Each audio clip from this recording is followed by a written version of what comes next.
Hai teman-teman, selamat datang di channel artikel YouTube.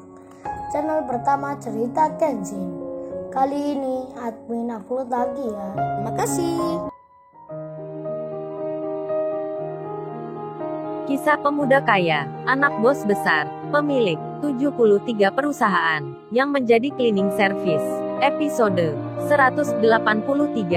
Berjalanlah Kenshin dan Kaori menuju ke pelaminan. Mereka saling beriringan, melangkah ke depan, ke tempatnya yang punya acara.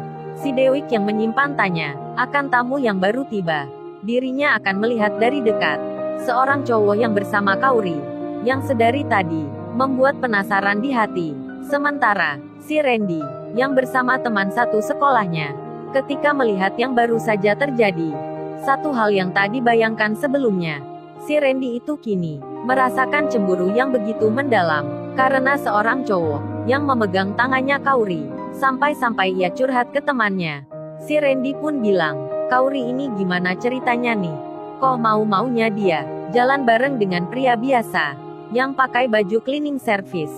Randy hatinya kini menyimpan amarah karena tamu yang baru tiba itu telah mengubah rencananya. Lalu ia pun memperhatikan akan Kaori yang berjalan menuju ke depan. Pamori sendiri, yang tak ingin melepaskan kesempatan, masih mengikuti dari belakang. Kini ia mengajak anak buahnya. Pamori itu bicara, "Hei Dani, pokoknya kita harus bisa membuat Mas Kenshin itu merasa nyaman di sini. Karena ini waktu yang tak datang dua kali." Anak buahnya pun bertanya, "Maaf bos, kan pemuda itu hanya biasa saja. Pakaiannya pun cleaning service. Lantas apa istimewanya bos?" Pamori menjawab, "Lu itu Dani hanya bergaul di lingkungan kerja saja, gak pernah ikut meeting-meeting besar. Makanya pengetahuan lu itu kurang. Pokoknya, sekarang jangan tanya dulu, ikuti aja perintah ini."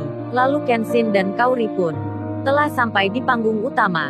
Saat tiba di depan, di hadapan yang punya acara, tersenyumlah Kenshin pada keduanya. Lalu ia pun menyapa, memberikan ucapan selamat. Kemudian Kenshin membuka sedikit percakapan. Kenshin itu berkata, "Maaf ya Mbak, maaf ya Mas. Saya datang ke tempat ini masih memakai seragam kerja ini karena tadi tak sempat pulang ke rumah. Langsung mengantarkan Kaori ke sini." Di saat Kenshin bicara seperti itu, Kaori melihatnya sambil tersenyum. Si Dewik sendiri, di jarak yang sedekat itu, dirinya bisa melihat dengan jelas wajahnya Kenshin, yang ternyata, meskipun cowok ini seragamnya cleaning service, penampilannya begitu rada beda. Kulitnya bersih nan putih, nampak cakep pula, bahasanya pun halus. Si Dewik itu memperhatikan, meskipun pandangannya saat melihat Kenshin hanya sekilas, ia pun lalu menyimpulkan, sepertinya cowok yang bersama Kaori ini mirip-mirip orang yang mampu. Tapi kok kerjanya cuman gitu ya? Perasaannya pun bergolak lagi, merasa tak yakin sendiri. Lalu si Dewik itu pun melirik tangannya Kenshin yang mengenakan suatu jam yang bermerek mahal, yang pernah dilihatnya di sebuah mall ternama. Si Dewik merasa heran, hatinya berungkap kata, hingga dirinya pun tak sabar ingin menanyakan. Lalu ia memberi tanda pada Kaori agar mendekatinya. Kaori pun mengerti. Segera saja ia menghampiri. Setelah itu si Dewik pun bertanya. Ia berkata pada Kaori, bicaranya berbisik-bisik. Si Dewik pun berucap, Kaori, aku penasaran nih. Makanya, aku panggil kamu di sini." "Oh iya, apa itu cowok kamu ya?" Kaori menjawabnya, hanya dengan tersenyum saja. Si Dewik pun melihat Kaori, wajahnya yang menyiratkan rasa. Lalu ia pun bilang lagi, "Berarti beneran nih Kaori, itu cowok kamu ya?" Lalu ia melanjutkan. Si Dewik bertanya lagi, "Aku heran nih Kaori, apa cowok lu itu kerjanya cleaning service ya?" Kaori menjawabnya, "Iya, memang seperti itu. Itu saja, tadi baru pulang kerja, langsung nganterin kamu ya maksudnya." Si Dewik itu menyela. Kaori menjawabnya, "Iya, seperti yang kamu sebut." Lalu Kaori menjelaskan, jika antara dirinya dengan Kenshin hanya teman biasa. Si Dewik makin tak mengerti. Lalu ia bicara lagi, "Berarti kalian ini belum jadian ya?" Kaori tersenyum lagi. Lalu ia menyahut, "Jadian apa ya maksudnya? Masa berteman saja harus pakai jadian segala?" Si Dewik pun menjawabnya, Kauri, masa aku ini, kamu anggap anak kecil gitu? Kagak tahu hal seperti itu. Anak SMP aja, banyak loh yang udah jadian. Masa kalian, yang udah dewasa gini, belum menyatakan juga, sama-sama malu ya, atau gimana nih? Kauri mau menjawabnya, namun pamori yang tadi, tiba-tiba datang lagi. Pamori itu langsung saja naik ke tempat ini, lalu ia menyapa Kenshin, yang ada di sebelah kiri. Nampaknya pamori itu lupa lagi. Ia memanggil, Tuan Muda, perkenalkan, ini adalah putri teman saya, namanya Dewik Lestari. Si Dewik pun terperanjat mendengarnya, karena pamori, pemilik gedung ini, orang yang dihormati di tempat ini, memanggil cowok itu dengan sebutan Tuan Muda. Si Dewik pun bingungnya setengah mati. Baru saja Kauri menjawab, pekerjaan temannya cleaning service. Lantas kenapa pamori ini memanggil dengan sebutan itu, sampai mengajak anak buahnya ikut naik pelaminan ini, bersalaman, menanyakan kabar, hingga terlihat sekali sangat berlebihan. Tentu saja teman-temannya Kauri yang ada di bawah semua, di sebelah samping kanan, membicarakan hal itu. Mereka terheran-heran, kenapa cleaning service yang menemui Kauri itu begitu dianggap penting oleh orang tersebut. Kenshin pun mulai merasa tak nyaman, karena pamori ini telah mengetahui dirinya selalu bersikap baik pula. Kenshin yang tersenyum menjawab setiap pertanyaan. Di sela itu, dirinya melihat Kauri yang ada di sampingnya Dewik. Kenshin pun memberi tanda dengan kedipan mata agar Kauri segera berpamitan. Tentu saja, si Dewik melihat hal itu.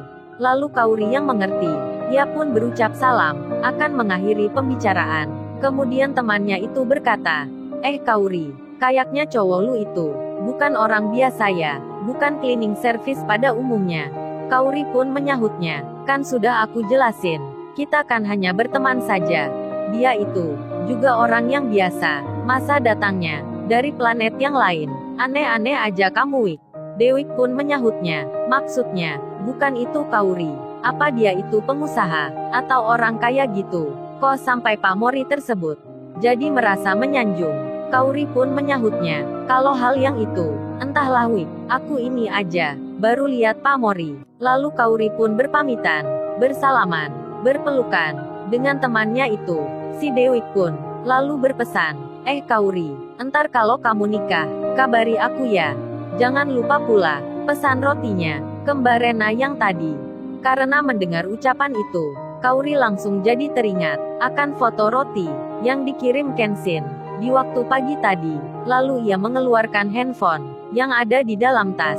Setelah dilihat olehnya, di layar handphone itu ada banyak panggilan yang masuk. Sementara Kauri menyampingkan hal itu, ia membuka WhatsApp-nya dahulu. Lalu dilihatnya foto roti yang salah kirim itu. Setelah diperhatikan, ternyata benar ada kemiripan dengan roti miliknya Dewik yang ada di sini. Kauri pun menunjukkan ke temannya. Si Dewik lalu melihatnya. Lantas ia pun berkata, "Lo Kauri, ini kan foto roti ini. Kok bisa ada di kamu di jam 7 pagi tadi? Padahal kan kamu tak mengetahui." Lalu Dewik itu melihat pengirim roti itu bernama Kenshin. Kauri jadi merasa aneh aja, kenapa Kenshin bisa mempunyai foto roti ini. Ia pun menyimpan pertanyaan itu untuk nanti. Kemudian ia memeriksa banyak panggilan telepon yang tadi jawabnya tadi.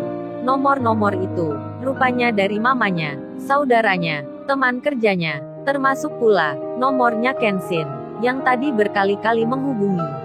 Lalu Kauri pun melihat lagi pesan WhatsApp yang lain yang datang dari mamanya. Mamanya itu mengetik tulisan, "Hei Kauri, kamu di mana nih? Mama telepon kok gak bisa-bisa. Kamu secepatnya pulang ya, karena penting sekali." Pesan itu telah dikirim jam 9 tadi, sebelum Kenshin masuk ke sini.